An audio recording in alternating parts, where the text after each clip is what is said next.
Bonjour, bonsoir ou bon après-midi selon les endroits où vous êtes et d'où vous me suivez en ce moment. Je ne sais pas s'il faut que je me présente, mais peut-être que certains d'entre vous ne savent pas qui je suis. Et alors, pour cela, je suis Mohamed El-Cherali, je suis journaliste, je suis mauritanien et je suis indépendant. Mon nom va s'afficher dans quelques instants sur cet écran. Je voudrais vous dire ici, dans cette, peut-être, je l'espère, la dernière chronique sur les événements qui se déroulent en ce moment entre le Mali et la Mauritanie. Le Mali et la Mauritanie n'ont pas de problème. Ils n'ont jamais eu de problème et normalement, ils ne doivent pas avoir de problème. Ils ne doivent pas avoir de problème parce que ça n'a aucun sens. Les populations du Mali et les populations de la Mauritanie qui vivent sur la dorsale du bord du trapèze que fait la frontière de la Mauritanie, longue de 2200 et quelques kilomètres. Dans la logique, les populations qui vivent là, dans cette zone, et qui se partagent l'espace donc frontalier entre les deux pays, et de part et d'autre n'ont pas de problème. Même les deux États n'ont pas de problème. Même les deux armées n'ont pas de problème. Parce que, je l'ai dit la dernière fois et je le répète, la Mauritanie et le Mali sont confondus dans des intérêts extrêmement importants. Importants sur le plan économique, importants sur le plan politique, importants sur le plan géostratégique et importants dans les relations qui unissent les deux peuples. Deux peuples qui sont intimement liés par des brassages ethniques entre des populations des deux côtés de la frontière. Donc, dans la logique, il ne doit pas y avoir un problème entre la Mauritanie et le Mali. Il ne doit pas y avoir de problème. Pourquoi? Parce que depuis les années 1945, le détachement du Dohoud du Mali, il n'y a jamais eu de problème. Il y a quelques difficultés qui se sont posées à un moment sur la frontière entre le Mali et la Mauritanie au niveau de Gogui-Zemel. Pourquoi? Parce que le tracé lui-même de la frontière prête à confusion. Et parce que, réellement, il y a une partie donc du Mali qui s'encastre dans le territoire de la Mauritanie. Et ça, un éleveur, un charretier ou un cultivateur ne peut pas le savoir. Mais il y a quand même un problème. Il y a un problème entre les deux pays parce que une frontière, elle est soit virtuelle, soit physique. Quand la frontière est physique, cette frontière est délimitée donc par un tracé convenu par les deux parties, quels que soient d'ailleurs les pays qui sont frontaliers. Le problème qui se pose entre la Mauritanie et le Mali est le même problème qui se pose entre le Mexique, par exemple, les États-Unis d'Amérique. Donc, pour matérialiser la frontière, il faut qu'il y ait d'abord un tracé sur lequel les deux parties sont d'accord, et ensuite qu'il y ait des délimitations physiques, c'est-à-dire qu'il y a des bornes, il y a des poteaux, il y a tout ce que vous voulez. Entre la Mauritanie et le Mali, cette délimitation n'est pas physique. Elle n'est pas physique, elle n'est pas encore matériellement physique. Pourquoi? Parce que à cause de la profondeur des relations entre les deux pays, à cause des intérêts entre les deux pays et à cause surtout du climat de paix et de sérénité qu'il y a entre les populations des deux pays, il n'a jamais été question pour les deux pays vraiment de délimiter les frontières par une délimitation physique convenue par les deux parties et qui serait donc matérialisée par des instruments juridiques signés par les deux parties. Voilà, c'est un peu ça la réalité de la frontière. Pour comprendre la complexité du problème, il faut savoir par exemple qu'il y a des petites localités qui sont à l'intérieur du Mali, qui sont des localités situées sans équivoque sur le territoire malien, mais où vivent des Mauritaniens. C'est le cas donc d'Arnaï, qui a fait l'objet donc de problèmes il y a quelques jours. Même s'il devait y avoir des problèmes, parce qu'il faut savoir que quelque part, Le Mali a raison parce que le Mali est un pays qui est en guerre avec lui-même, avec sa population, avec des hommes armés de son pays. Et ces hommes armés sont plus opérationnels sur le long de la dorsale qui sépare la Mauritanie du Mali. Et pourquoi? Pour plusieurs raisons. Parce que il y a les Peuls, donc j'avais dit au bas de la carte, vous allez le voir, et vous avez les Arabes plus haut, et les Touaregs. Et les Touaregs et les Peuls, tout au long de la frontière, eux, ils ont des intérêts importants avec les populations mauritaniennes pour des raisons d'échange, pour des raisons de proximité et le partage un peu des difficultés. Prenez l'expression comme je vais vous l'expliquer. Le partage des difficultés, comment? Parce que, par exemple, si vous avez du côté du Mali un village qui n'a pas d'école, alors que du côté de la frontière mauritanienne, il y a une école, évidemment que les Mauritaniens ne vont pas empêcher les enfants maliens de fréquenter cette école. C'est l'inverse. Si vous avez par exemple un point d'eau du côté du Mali et le point d'eau n'existe pas dans cette zone au niveau de la Mauritanie, il est évident que les Mauritaniens vont profiter du point d'eau qui se tient à l'intérieur de la frontière du Mali.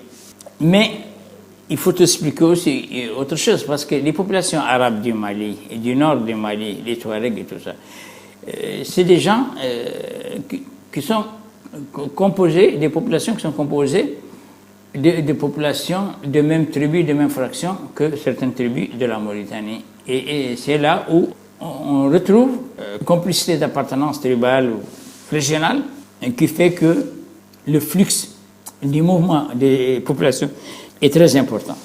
Mais on a parlé de Darnaïn, cette localité, par exemple, cette localité, depuis 40 ans, ou un peu plus, c'est une localité qui n'est habitée que par des Mauritaniens, mais elle est située à l'intérieur des frontières du Mali. Mais tout ça n'a jamais posé un problème. Ça fait presque un demi-siècle maintenant que ça se passe et ça n'a jamais posé un problème. Et normalement, et dans la logique, ça ne devait pas poser de problème. Le problème se pose dès qu'il y a une tierce partie qui se mêle de cette affaire. Se mêle, mettre ce verbe entre guillemets, et ce que peut-être les Mauritaniens n'arrivent pas à digérer, et ils ont parfaitement raison, c'est que ce soit les forces de la milice de Wagner qui se déploient dans cette zone pour commettre des exactions sur les Mauritaniens. Encore que la Mauritanie est, comme je l'ai dit dans une de mes chroniques, est dans le collimateur donc de la Russie. Pourquoi? Parce que la Russie cherche à s'implanter en Afrique en donnant un coup de pied à la France et aux pays européens. Donc il y a là un tiraillement géopolitique et géostratégique entre la Russie et l'Europe, dont certains pays sont victimes.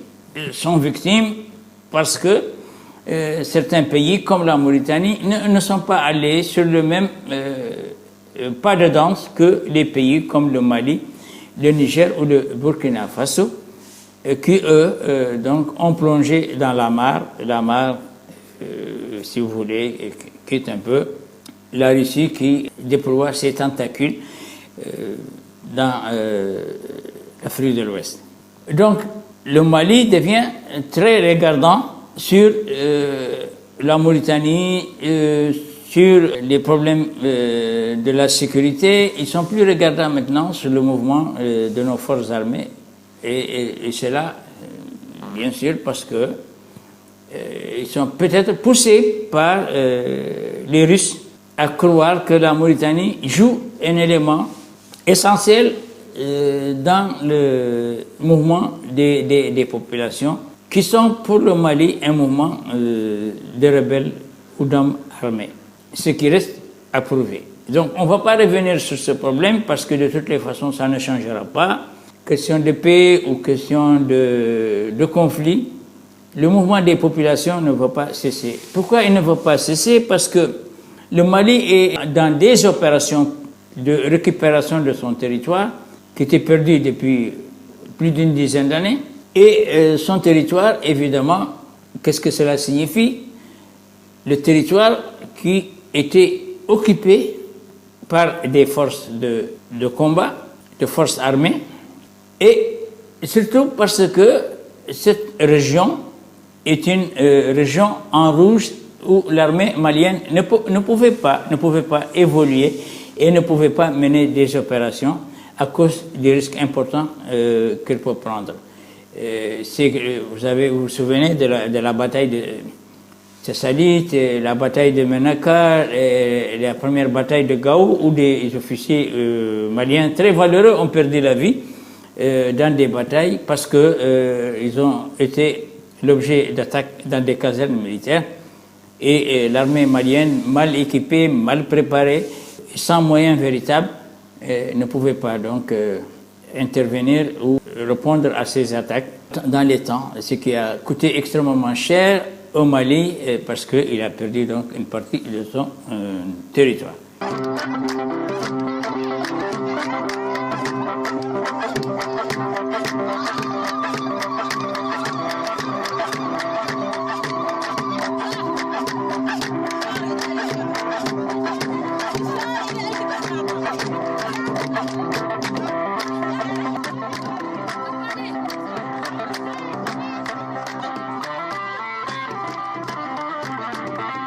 Aujourd'hui, le Mali a décidé donc de récupérer ces terres, de récupérer les zones qui étaient sous contrôle des hommes armés, que ces zones soient du nord ou qu'elles soient du sud.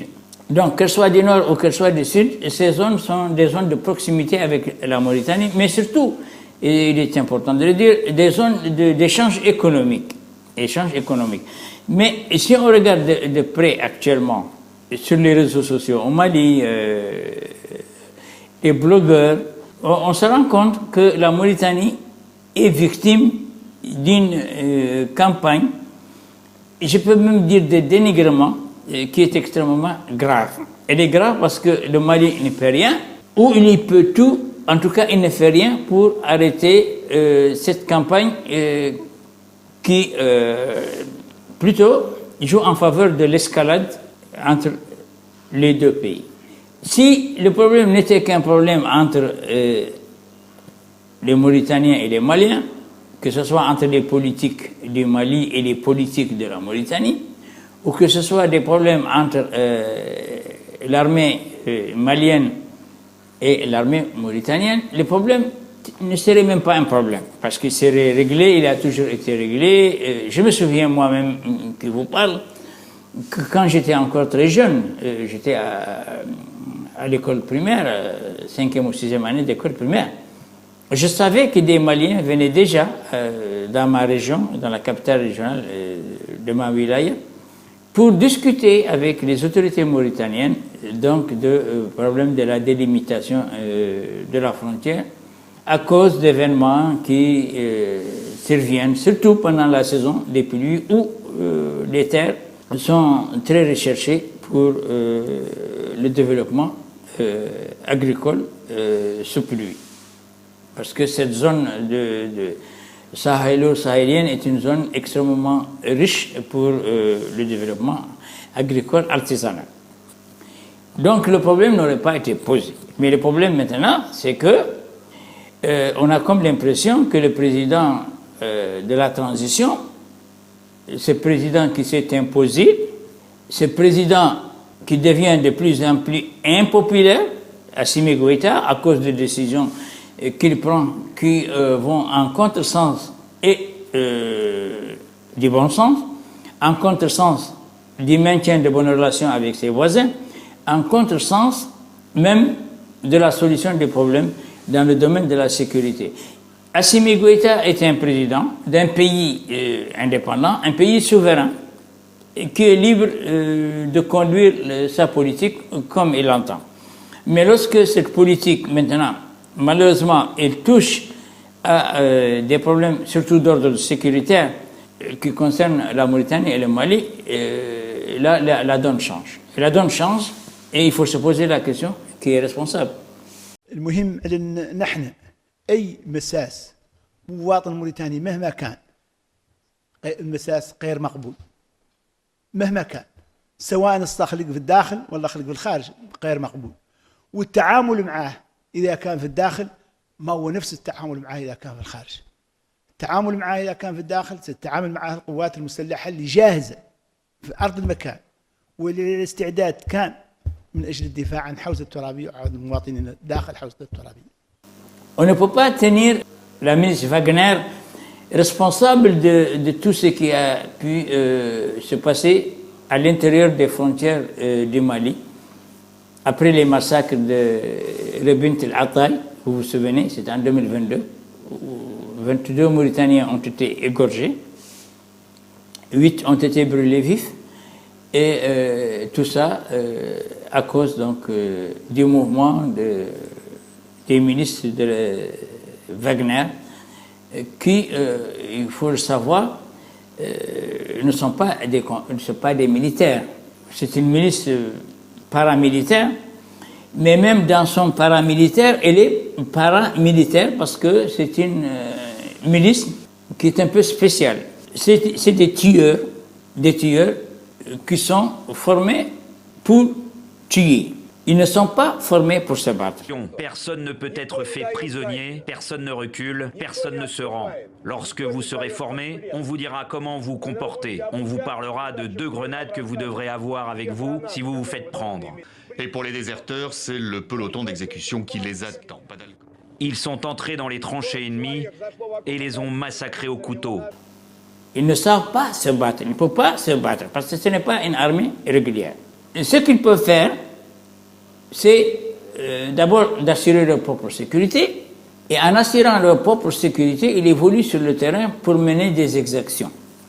Et c'est un peu ce qui se passe actuellement au Mali, parce que, assurés d'une couverture aérienne, protégés par un mouvement de véhicules blindés, informés par une surveillance de drones, ils peuvent évoluer sur le terrain. Et quand ils viennent sur le terrain, ils n'ont pas le temps de négocier, ils n'ont pas le temps de discuter. Non, pour eux, tout Malien ou même Mauritanien qui donne l'apparence d'être un combattant ou quelqu'un qui est proche des combattants, ils l'exécutent. Ils ne font pas de prisonniers. Ce n'est pas dans leur philosophie, ils ne font pas des prisonniers. Et je vous l'ai dit, peut-être certains ne vont pas me croire, mais je vais vous faire écouter un élément, rapidement, un élément d'un entretien que le chef de la milice Wagner a avec des détenus d'une prison de très haute sécurité en Russie, parce que Wagner fait libérer des prisonniers qui étaient condamnés à mort pour des crimes horribles, pour les recruter dans ses rangs. Je représente un groupe paramilitaire. Vous avez sûrement entendu parler de Wagner. La guerre est difficile. Ça n'a rien à voir avec l'Afghanistan ou la Tchétchénie. Une campagne de recrutement façon Yevgeny Prigojine, ici au centre, c'est un ton ferme et sans détour. Le contrat est clair, 6 mois de guerre en Ukraine et vous êtes libre. Les règles sont très strictes. Maintenant, est-ce que le problème qui se passe entre la Mauritanie et le Mali va dégénérer en conflit armé? Je ne pense pas personnellement que ce soit de l'intérêt du Mali de se laisser entraîner par la milice Wagner ou par ses agissements dans un conflit armé qui l'opposerait à l'armée mauritanienne. L'armée malienne serait perdante. Elle serait perdante parce que l'armée mauritanienne ne se bat pas contre la Russie. Elle ne se bat pas contre la Russie. Et la Russie de Vladimir Poutine n'a aucun intérêt à prendre une position contre la Mauritanie dans un conflit qui opposerait ce pays à un autre pays, quel que soit. Ils n'ont pas intérêt. Vladimir Poutine le sait, ses généraux le savent aussi, parce que la Mauritanie n'est pas le Burkina Faso, un pays pauvre, de gens pauvres, pauvres intellectuellement, pauvres démocratiquement et très pauvres militairement. Parce que le Burkina Faso, actuellement, c'est un pays dont le président est un président Photoshop. C'est-à-dire qu'on est en train de créer avec des images de 3 dimensions ou des images retouchées pour lui créer un profil qu'il n'a pas. Il n'est même pas un bon combattant parce qu'il n'a pas réussi au front. Le Mali est dirigé par un chef de transition qui a mis le désordre dans l'Afrique de l'Ouest. Un désordre fou dont il ne maîtrise plus ni les tenants ni les aboutissants.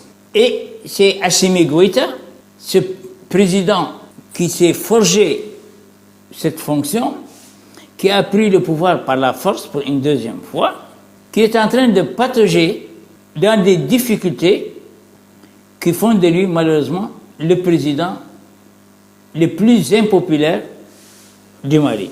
Parce que dans la réalité, il ne dirige plus le pays. Il va à tâtonnant et il ne sait pas où sont ses intérêts et les intérêts de son pays.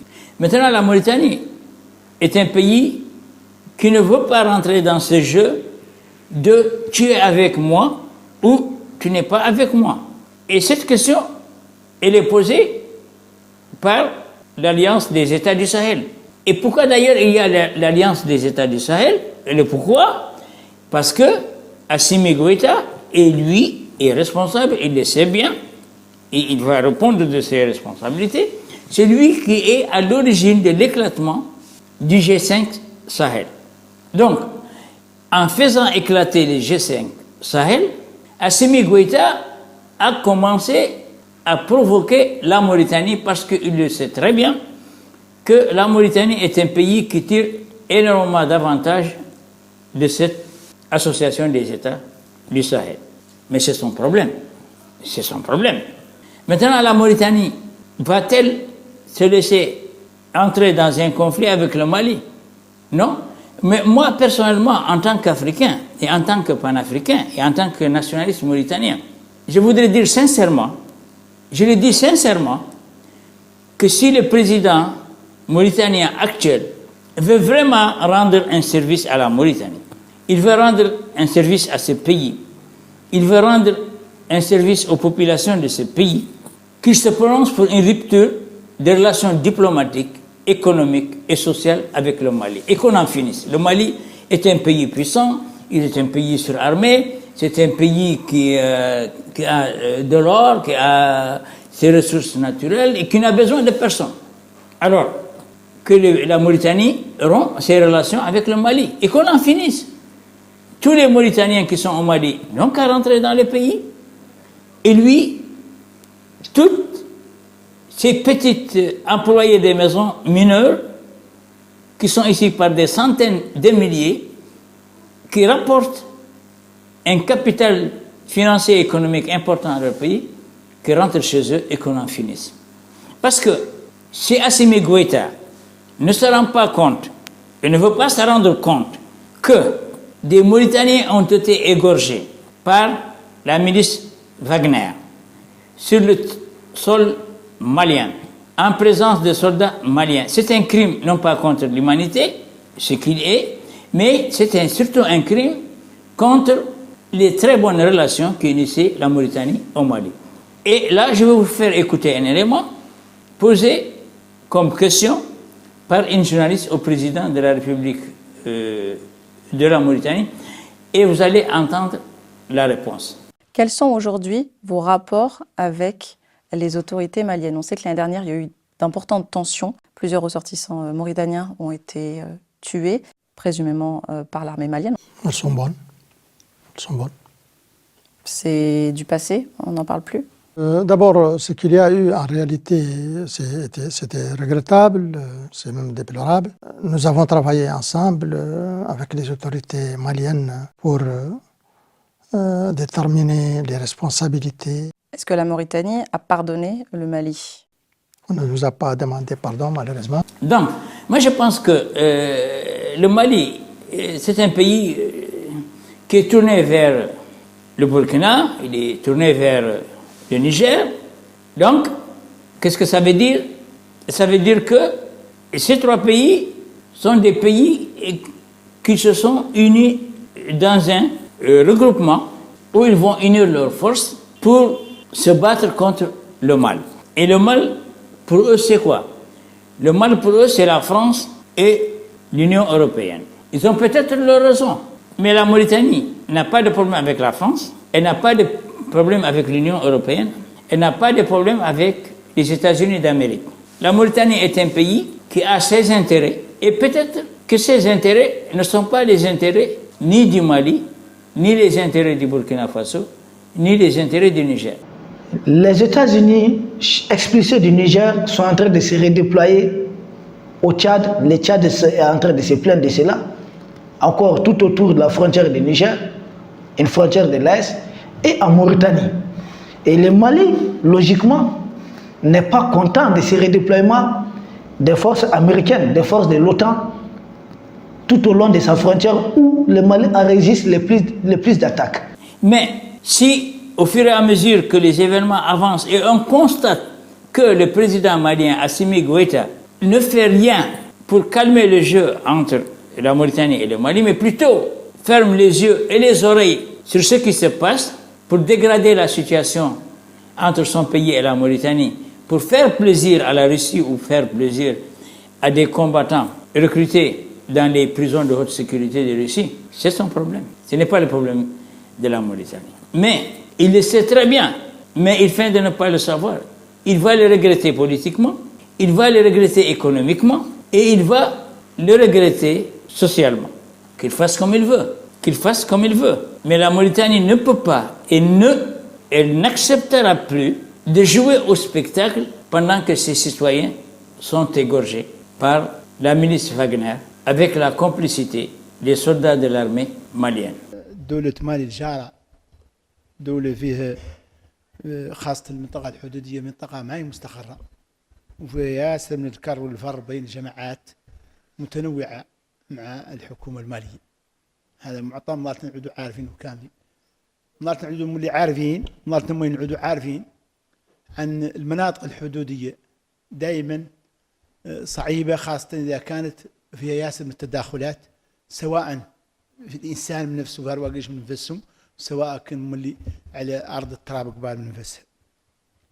نحن فعلا قلنا ومازلنا نكرر عن قواتنا المسلحة وجيشنا على الاستعداد التام للدفاع عن الحوزة الترابية وأن أي دخول فيها ودلين نكرره يسوى ممنين من جهة أنه سيجد أمام قواتنا المسلحة وإن شاء الله الدور تردعوا وتكيلوا نعلك نفس الكلمة باش الصاع الصعين يا أخي إذا كان ذاك الدخل عن قصد. عندها جيش وعندها رئيس وعندها حكومتها وعندها شعبها وقادر على الدافع عن روسها في لحظة وفي وقت ليل ونهار. ما هي خايفة ولا هي طامعة ولا هي معروفة بالذل ولا هي معروفة بالجبن ولا هي معروفة يكون على أنها مستقيمة وحريصة على السلم وحريصة على الهدوء لقد حريصة على كرامتها ولا يردها شيء عن الدفاع عن كرامتها والدفاع عن شعبها. غير مولي في نفس الوقت التفعليص والاستعداد الخاسر ما هو من شيمنا ولا هو من طبيعتنا. معناها على أنك تخلق في الحدود تخلق بعض الأغلاط وبعض التجاوزات اللي كيف قلت نتعاملوا معاها بكل الصرامة وبكل الحزم اللازم. يا قارب مولي بكل الحكمة وكل التأني إلين نداول الأمور ونعالجوها بالطريقة اللي يرتها تعالج. هم كبير ووحش قلبي وأنا بعيد عنك يا وطن يا وطن. كم وظرف وكم وقم رقناهم واحنا بالهيبة والكفاح للعلم افتحنا ابواب جديدة صرعنا الحب ونهينا الخيبة بالنجاح أنا صوتي لحني وفني عمري لك انت يا وطن يا وطن.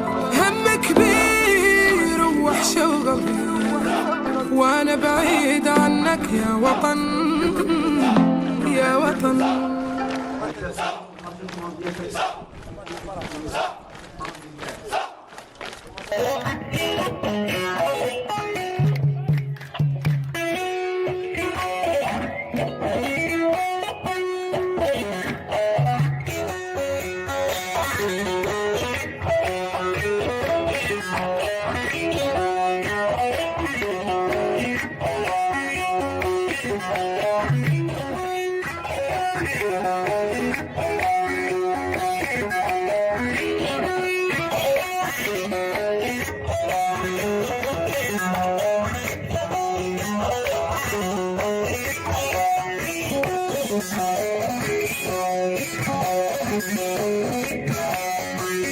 Thank